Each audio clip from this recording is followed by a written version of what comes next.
So, hi class. Welcome sa ating bagong lecture on SS01, Understanding Culture, Politics, Society and Politics. So, for our second um, lecture, week 3 lecture, we'll focus on starting points in understanding society, politics, and culture. So, the idea is what to expect. First and foremost, defining the context of society, defining culture, and understanding the role of politics in the totality of shaping society. Because as we previously discussed sa una nating lecture, ito yung kabuuan ng konteksto na bahagi tayo. So, bahagi tayo ng lipunan, tayo yung nag-embody ng kultura, at yung politika yung bumubuo, nag-govern at nagpapatakbo sa konteksto ng isang lipunan na kung nasaan tayo. Yun naman yung yung more of a basic explanation on the context of politics, society, and culture. So, as we move along, we'll try to fully grasp the concepts, those three concepts, at try natin tignan yung mga karanasan natin, balikan yung isipin yung mga karanasan natin, balikan kung alin yung mga bagay na tingin natin nag-a-apply o naging bahagi ng kontekstong ito or konseptong mga ito. So, what makes up a society? When it comes to a society, ito yung mga sample ng larawan, no? Basically, if we talk about society, first and foremost, may tao dyan. Makikita nito, madaming tao. More than 2. At merong so madaming tao, may mga buildings, may mga sasakyan, nagkukumpulang mga tao doing their particular things, particular function, and those particular functions are integrated, interrelated, connected para magkaroon ng fully functioning na lipunan, fully functioning na relationships, and at the same time they are connected or interconnected in a way that they are communicating with one over the other. At yung communication or way of communication, hindi lang limited sa personal but can be, lalo ngayon sa digital age, through internet or any other means of communicating with other people. So, in a nutshell, when we talk about society, it refers to people who interact in a defined territory and share a culture. So, yun yung simpleng definition ng society. But, according kay Parsons, isang sociologist, sa kanya, it's the total complex of human relationships. Insofar as they grow out of the action in terms of means, ends, relationship. Intrinsic man ito or symbolic. The idea is, ito yung society is basically not just persons interacting in a defined territory, but basically those human relationships, either ang purpose ng relationship na ito is mutual or isa lang yung nakikinabang or means to an end, meron kang laging aim, may gusto kang makuha at the end. But the idea is kabuuan ng lahat ng human relationships. And kung gagawin pa nating tangible, mas less or mas pragmatic, again, merong a defined territory. At the same time, may pagkakapare-pareha sila. Sharing a same or similar set of culture, behavior, attitudes, or even in a more profound sense, same disposition sa buhay nila. So, when we talk about society, ang nakaangkla na study dyan or how do I call this? Field, discipline na nag-aaral sa lipunan is yung tinatawag natin sociology or sociology. It's the scientific study of human society and social interactions, wherein they focus on social behaviors or groups or group dynamics. Paano ba nag-work out? Paano ba interaction ng isang grupo over the other? Paano nag-integrate yung isang tao within a certain group? Paano ba nakikipag-interact yung isang society with other society, isang nation with other nation, isang country with a group of or organization, other international organizations. The idea is, when we talk about sociology or understanding society in the context of sociology, how one should approach the world if one wants to see and understand as a sociologist does, meron silang tinatawag na particular na tool. Yung tool na yon or mindset is yung tinatawag na sociological imagination. According kay si Wright yung nag-coin ng term na yon, it's the vivid awareness of the relationship between private experience and the wider society. So, the power of sociological perspective lies, or the sociological imagination lies not just in changing individual lives, but at the very least transforming society. Society, not people's personal failings, is the cause of the social problems. Ang idea kasi ng mga sociologists, using sociological imagination, yung personal problem mo is not necessarily personal talaga in nature. Or, not necessarily in nature, personal yung kanyang cause or pinagmulan. Hindi lang sa'yo ang problema. Gusto nilang sabihin na kung may problema ka, hindi lang lagi ikaw ay may kasalanan. Sociological imagination transforms personal problems into public issues. So, they try to view the social world from the perspective of the others. It's focusing rather it involves moving away from thinking in terms of the individual, focusing rather on social circumstances that produces the social problem. Kasi ang idea nga is hindi ikaw lang yung may kasalanan. Not necessarily wala kang fault, but the idea is hindi lang ikaw yung may kasalanan. Maaaring may mga external forces, external factors na nag-lead sa'yo sa kung anumang sitwasyon, anumang circumstansya, anumang problema na naroon ka sa mga pagkakataong yan. Ang halimbawa dito is ito, when one person is unemployed, that is a private trouble or personal problem. Ibig sabihin, may isang taong walang trabaho, okay, problema niyan. Siguro, hindi maganda yung performance niya, kaya siya nawalan ng trabaho. Siguro, inawan niya yung boss niya, o kaya nag-lay off. But the idea is, kung more than 10% ng population nyo, or sabihin natin, example dito, 3 million nakatao na yung walang trabaho, masasabi mo pa ba na siya lang natamad yung 3 milyong taong yon? Or pangit ang ugali, character ng 3 taong yon? Baka naman merong outside force, societal force o social force na rason kung bakit nagkakaroon ng malawakang kawalan ng trabaho. In our case, kaya siguro in the current situation, kaya dumadaming walang trabaho because first and foremost, sa educational sector, maraming mga private school ang nagsara or nag-downsize. Ibig sabihin, dahil nga face-to-face ang classes, maraming mga online private school, lalo yung mga mas maliliit na private school ang hindi kinaya na mag-migrate to online learning. Similarly, maraming schools na ni-required na October 5 pa mag-start. I mean, I'm not questioning those policies, but the idea is may malaki siyang epekto sa ekonomiya, sa lipunan as a whole.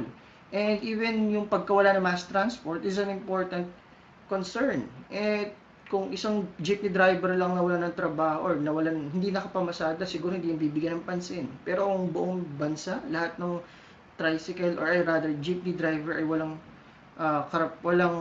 hindi pwedeng mamasada, and then that's basically something that's outside of their realm. Ibig sabihin, may mga external forces, in this case, the government trying to do their job to at least control the pandemic. However, may isang sektor ng lipunan na nagkaroon ng negative impact sa kanila. And sadly, some of them, even it led to them begging. namamalimos para lang meron silang pangkain because hindi sapat yung tulong na natatanggap nila. In addition, private trouble, when a couple never had a baby, it's a private trouble. Siguro may problema yung lalaki. Kulang yung sperm count niya, or baog siya, yung same, or yung babae yung baog. But kung maraming couples na hindi nagkakaroon ng baby, pwede nang tawagin na declining fertility rate. Ibig sabihin, public issue na yun. Ganyan yung nangyayari ngayon sa mga developed countries, Germany, Japan, mostly European countries, even China, kahit 1 billion yung populasyon nila, nagkakaroon din sila ng problema na ngayon sa declining fertility rate. Why? Because nasanay na yung mga tao na isa lang yung anak nila, or nasanay na yung mga tao na, in the case of Japan and Germany, yung mga tao, mas prefer nila, lalo yung mga babae, na i-pursue yung kanilang career. Kasi ito yung pagkakataon, ito yung henerasyon na pwede nilang i-pursue yung kanilang career. As such, yung personal issue lang, pwede nating equate in a more larger scale. Na halimbawa, pwedeng ang rason kung bakit hindi ka pa nagkaka-love life is not because hindi ka attractive or hindi ka nag-e-effort, but because kokonti lang talaga yung mga taong willing maghanap. Kasi lahat ay naghihintayan. That's not a personal problem, but matter of public discourse, a public issue. Ganun yung gustong tignan ng mga sociologists. Kay si Wright Mills, he believed that society needed to change. And change would come through those who had knowledge. At para magkaroon ng pagbabago, para mabigyan ng solusyon ng mga problema, kailangang alamin yung punot dulo ng mga problema. So, as such, critical thinking was a means of obtaining this crucial knowledge. To be critical, to analyze the reasons, the deep or yung pinaka-root ng mga problema kung bakit nagkakaroon ng mga ganitong kaguluhan, nagkakaroon ng mga ganitong malawakang issue. In our case, bakit nananatili pa rin na majority ng mga Pilipino or karamihan sa mga Pilipino ay hindi talaga umaangat sa buhay nila. 3 presidents have passed, took the seat in Malacanang, but same, ganun pa rin yung disparity, yung gap sa rich at sa mga poor. It remained the same. And even farmers are still looked down as a profession at the same time. Kahit sila yung backbone, which is something na ngayon lang natin na-realize na nagkaroon ng pandemic, na sila yung backbone pala ng lipunan. Na mas importante sila kaysa sa mga artista na sinasamba ng ilan. Okay?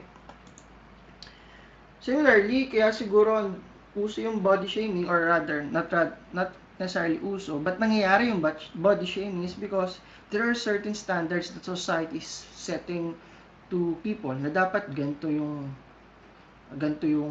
size mo, dapat may curves and stuff. Because a girl tries to lose weight to look desirable kasi yun dinidikta ng lipunan, nakatanggap-tanggap. Yung napapanood niya sa television, nakatanggap-tanggap. Again, balikan natin, Adventures of an Unemployed Man. Baka naman, hindi lang dahil sa tamad yung tao, hindi siya nagsisikap o standby siya. But because walang gustong tumanggap sa isang taong ex-convict, walang gustong tumanggap sa isang taong walang college degree, o walang gustong tumanggap sa isang taong ang tagal ng tambay. Ang tanong, bakit? Ba't ganun? Ba't may mga ganong connotation? May mga ganong rason. At the same time, even obesity is now a global pandemic na although sa Pilipinas hindi pa naman talaga siya ganong kalawak, but other countries, specifically United States, are seeing this as an actual problem, no? Grabe yung being obese is not just you having a choice over what to do with your body, but something that's being fed upon you by the society. Na okay lang yan. So, kainin lahat ng fast food na gusto mong kainin. Without even realizing yung fast food na kinakain mo is something that's not good for your health. And this photo of double standards. I think, double standards yung gustong ipakita nito. Na kung lalaki ka, tumitingin ka sa behind ng babae, it's okay. Then, pag homosexual ka, at ikaw naman yung titignan, rather, lalaki ka, tapos may tumingin sa'yo na homosexual, bigla kang magre-react. Um, wala akong gustong i-offend dito, but the idea is, there's certain, gusto ko enlighten kayo na may mga double standards na nagaganap sa lipunan. Lalo pagdating sa anong pwedeng gawin ng babae, lalo compared sa mga lalaki. Lalo ko kayo ay nasa mga tradisyonal na pamilya, at you're required to do this one, that one, hindi ka dyan. Kung babae ka, dapat marunong ka magluto. Kung lalaki ka, dapat marunong ka mag-fix ng kung anong mga fixtures sa bahay nyo. And the idea is, there's something that's still proliferating in our society, and something that we must learn to understand, that kung that I think that mawala yung double standards. We're already in a society na malawak yung pangunawa ng mga tao. At least I hope, I think ganun. So at some point siguro that pag nilay-nilayan natin yung mga actions natin, lalo kayo man nag-aaral, I mean, you have that particular knowledge to change this kind of mindset, na mabawasan yung proliferation ng ganitong particular na mindset, this double standard na mindset, particularly sa other gender. So, moving on, we'll focus on the context of culture. Pag sinabi natin kultura, ito yung mga bagay na may kinalaman sa kabuuan ng behavior, attitudes, practices, dispositions, even principles ng mga tao na nasa isang community, nasa isang society. So, ayan, no? Pag tayo ay nalagay ating kanang kamay sa dibdib at nakatingin sa watawat, it symbolizes certain patriotism, okay, nationalism. So ito ay nag-grab ko sa isang sa Facebook page ni Yorme. Yeah. Ito yung ginawa dun sa underpass. I forgot the name, but ang ganda ng ginawa niya. Sabihin natin aesthetic, but the mere fact that he wants to clean Metro Manila is something to look forward to. Ito, sample, mga toxic Filipino culture. Dahilan kung bakit mas mahirap magbenta sa mga kaibigan ka mag-anak kasi number one, malakas tumawad. Kaya kung may online business ka, hanggat maaari, huwag ka daw mag-cater sa mga kamag-anak mo kasi malulugi ka sa kanila. Then ito, something that's still happening, sadly, smart shaming, kahit sabihin natin as a joke. There are times na nakakasakit pa rin yun I mean, ayaw din naman natin siguro na tayo yung ipapahiya ng iba. So, bakit natin ginagawa? I mean, yeah, kahit ako, guilty ako minsan sa ganito. Lalo kung di ko kilala yung mga tao. But, try to assess the situation if that is okay. Okay? Then, yan, pagmamano, an important part of culture. At ito, an important fixture. Lalo, 6 days na lang, no? 6 days, tutunog na ang mga kanta niya. Sadly, nasa loob pa rin tayo ng mga bahay nun because merong nagkamali. Wala pa akong sinabi kung sino. But, when we talk about culture, it's the way of life. Paano yung pamumuhay of a group of people, the behaviors, beliefs, values, symbols that they accept. Tanggap na bahagi ng pagiging Pilipino or kulturang Pilipino, yung pagmamano po, pagpupo at opo, bayanihan, pakikipagkapwa, and national symbols, national flag, lupang hinirang, panatang makabayan, and so many other Filipino-related things. We accept those things as part of our culture, generally without thinking about them. Hindi natin pinag-iisipan pang mabuti. Basta alam natin, naturo sa atin, tinatanggap natin, and that are passed along by communication and imitation from one generation to the next. Okay? Henerasyon kaya ipinapasa yung mga alamat, mga kwentong bayan para manatili na bahagi ng kultura ng mga Pilipino. So ito, yan, kultura ng mga unang Pilipino before was lalo yung mga Tagalog was mainly focused on um, fishing or subsistence na may kinalaman sa katubigan. Yan. Yeah, meron tayong kultura before. Hindi ko na lang napakita dito, apologies. Pero try kong humanap ng chance para mapagpapanood sa inyo. Siguro baka sa natin. Synchronous class, may mapanood akong short video na may kinalaman sa unang mga Pilipino. Okay? Yan ito, yan, nabanggit ko kanina. Yan, halo-halo, yan, sari-sari store, Mount Mayon, yan, jeepney, mga palarong Pinoy, bahay kubo. Those are some images related to Filipino culture itself. And ito,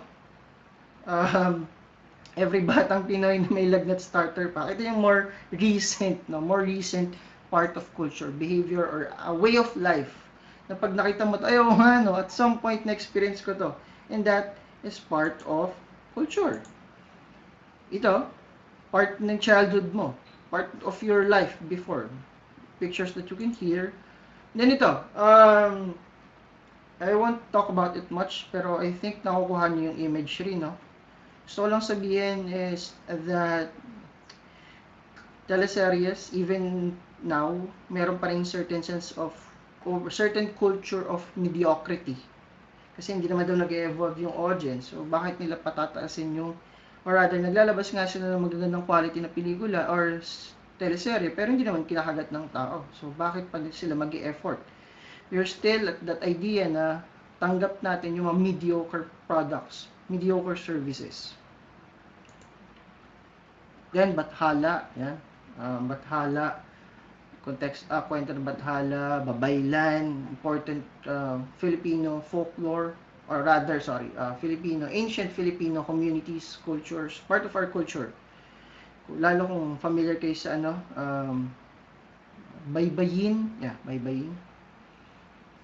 Yun yung sinaunang form of writing.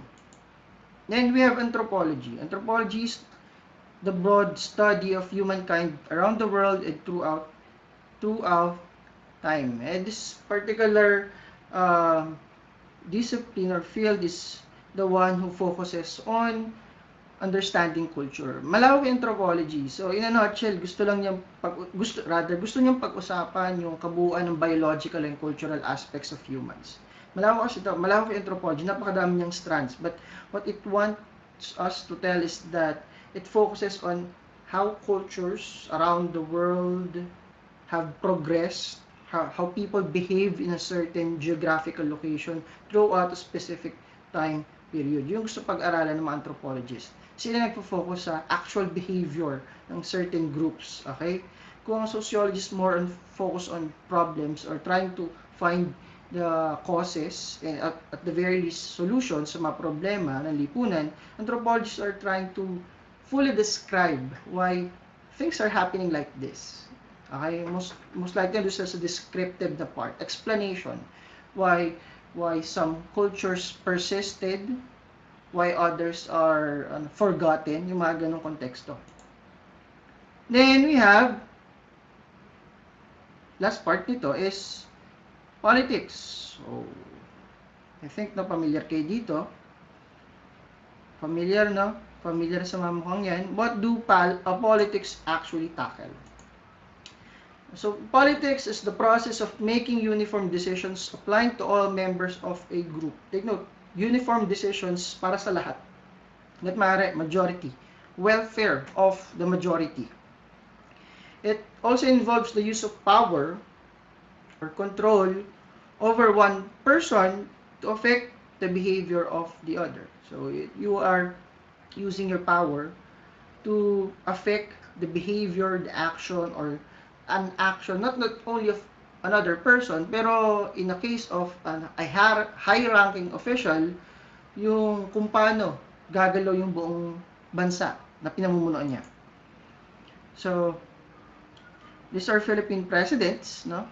Sila yung mga nagli-lead sa bansa natin. Sila yung nasa pinakarurok ng politika, konteksto ng politika, or you having power to control over other people. And when we talk about politics, political science is the particular field that studies politics or concerned with politics, wherein it's the systematic study of governance by the application of empirical and generally scientific method of analysis. Traditionally, in a simpler sense, it examines the state and its organs and institutions. Paano yung dynamics ng Estado, mga bahagi ng lipunan, at vice versa. So it tries to understand using scientific method why this particular group of people are still winning, this particular politicians or political entities have this certain level of satisfaction rating, bakit merong Dilawan versus DDS, bakit merong dichotomy, political dichotomy nagaganap, bakit may mga taong cult-like behavior na to follow their poon, bakit may mga taong are still, well, history is an important part of politics, bakit may mga taong nananatili pa rin dun sa ideya na walang pwedeng mangyari, walang pwedeng maging pagbabago. And when we talk about political science or politics or Philippine politics in general, by framework, it's structured with the political hierarchy headed by the president. So siya nasa pinakataas.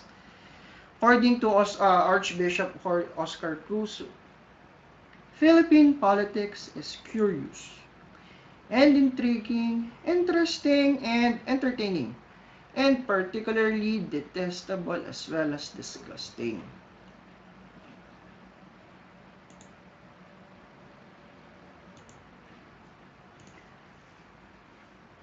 Which is cute. And siguro nakapanood na kayo ng election last year. Piyesta ang election sa Pilipinas. Piyesta. Pag sinabing piyesta, ano may tsura ng piyesta? Lalo kung may piyesta, mapapadali ng artista. And, makikinabang kayo tayo. Nakakatanggap ka ng 500, 1,000, bigas. Okay ka na, boto mo na. Sa halagang 20 centimos kada araw ng pamumuno niya, pinagpalit mo yung boto mo. And, ang rasyonal, wala namang ibang choice Isang budots lang. No? Isang budots na sayaw, boto mo na. Kahit 120 plus million, pinababalik sa kanyang sandigan bayan. Wala naman. Because that's how politics is. Kaya parang show business to Kung artista ka, malaking chance mong manalo. Why? Kasi familiar na. Household name ka na. Kaya ganun entertaining ang politics. And yun lang yun yung simple na version. Hindi pa nagdi-dig deeper sa idea. But when you talk about politics, again, it focuses on various political institutions and other aspects or organs of the government. Department of DOT. What's DOT? Transportation? Transportation, tourism, I think tourism yata. Then DepEd, and Mayor Vico. It's a very promising public servant. Gusto kong gamitin yung public servant sa kanya kasi he's basically serving the people. Like, opinion ko lang to Kasi pag politician, it's focuses more on politicking, Iba kasi puro magaling lang pag pag eleksyon. Pero pag may pandemya na, doon makita na pinasa lang pala talaga sa kanya yung pwesto. Placeholder lang siya. Pinasa sa kanya ng tatay niya, ng nanay niya, or placeholder, tagahawak lang ng posisyon. Kasi malapit na matapos yung 3-year term ng kanyang parents. Sino man. And, as a joke, the Philippine politicians on a trial starter pack, naging makajos silang lahat. Majority ng mga politicians are makajos. Why? Kinamahan na mag-isip. Yeah. Lalo ngayon, nagkaroon ng PhilHealth scandal. So, marami na medical leave. Pero ang bayan yun. Even SSS had their fair share of scandals. So, and yeah, again, it's entertaining, amusing. Political memes are amusing. And to some extent, although luma na to, last year pa yata to, huwag kayo magtaka kung next year, next year no? Next year yata. 2022, baka pagpilian natin sa magiging presidente ay si Sara Duterte or si Manny Pacquiao. Or si Willie Revillame. Pag nagpatuloy siya sa pamimigay na kung ano-ano man. Salamat Shopee. Lux White. Sorry, nanonood ako. Wala akong mapanood eh.